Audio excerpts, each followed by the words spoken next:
everyone, it's Belén with the Spark to the Self on this Witchy Wednesday, and today's topic we're going to cover is Nyx, the goddess of the night. And the reason being is, as you recall on our astrological energy forecast, that this week is all about sharing of ideas and getting this spark of creativity, and many of us in the collective unconscious are having to go through new pathways, new ways of doing things, innovation, transformation.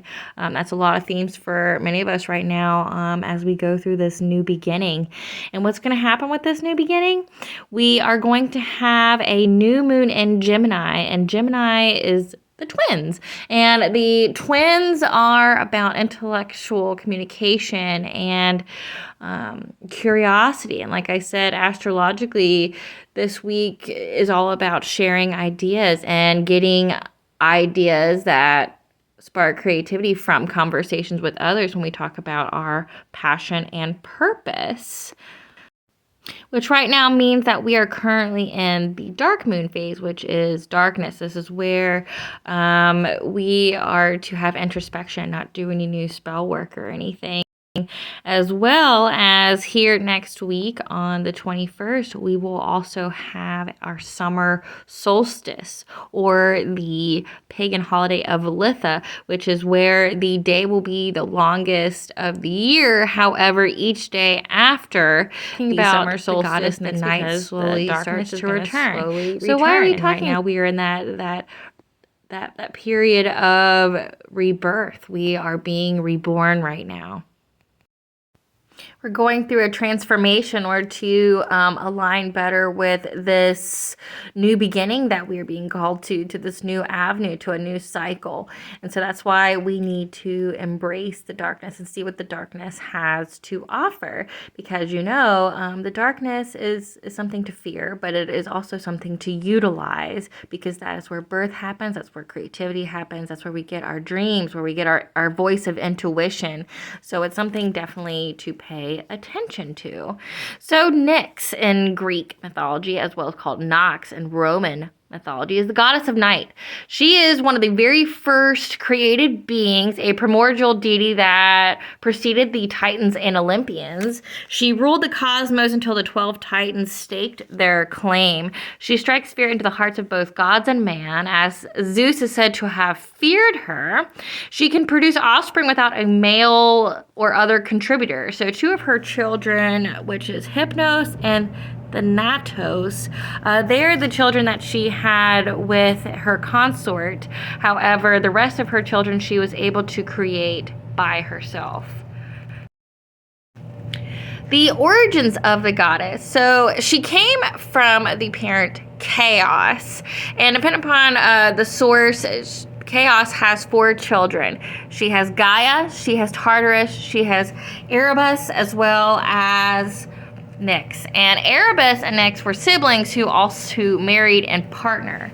And Erebus is darkness. That is the name for him. And Gaia is also gave birth to Uranus, whom then fertilized her, creating the Titan. And the reason being for that is because she created Uranus as it was equal to herself to accompany her on both sides. Depictions of Nyx. So she's seen with an orb of darkness above her head, because her and darkness are always together. There's a dark mist that trails behind her. She's seen in a black cloak. She's always accompanied by Erebus, like I said, darkness. She's sometimes depicted as dark-haired, as well as winged, as well as female. She's seen carrying 2 sleeping boys in her arms in some paintings, Hypnos, sleep, as well as Thanatos, death, as well as sometimes rides a golden chariot.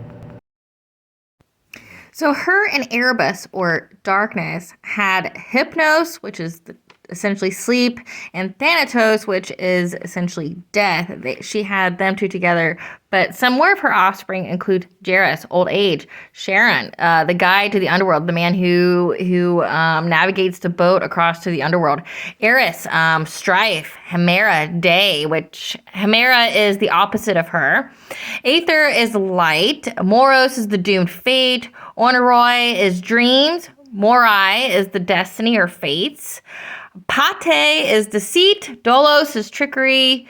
Oises is misery. And Nemesis is retribution. So she has a lot of children that are associated with the darker aspects of life, as well as the subconscious and unconscious. Like, think about it.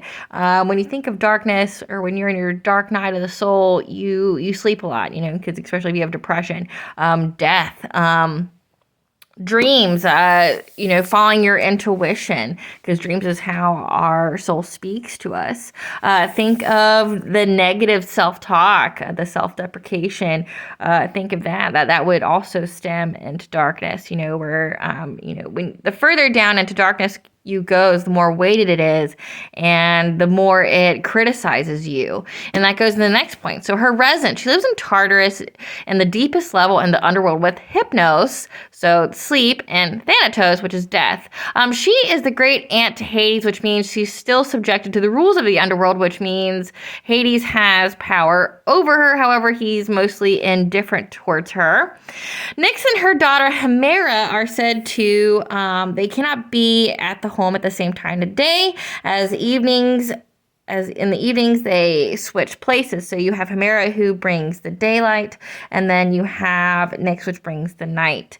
And for most people, it's not the fear of darkness, of the dark itself. However, it's more so of what is being cloaked inside of darkness. Okay, guys, well, thank you for watching. Remember to like and subscribe my channel. Till later, thank you.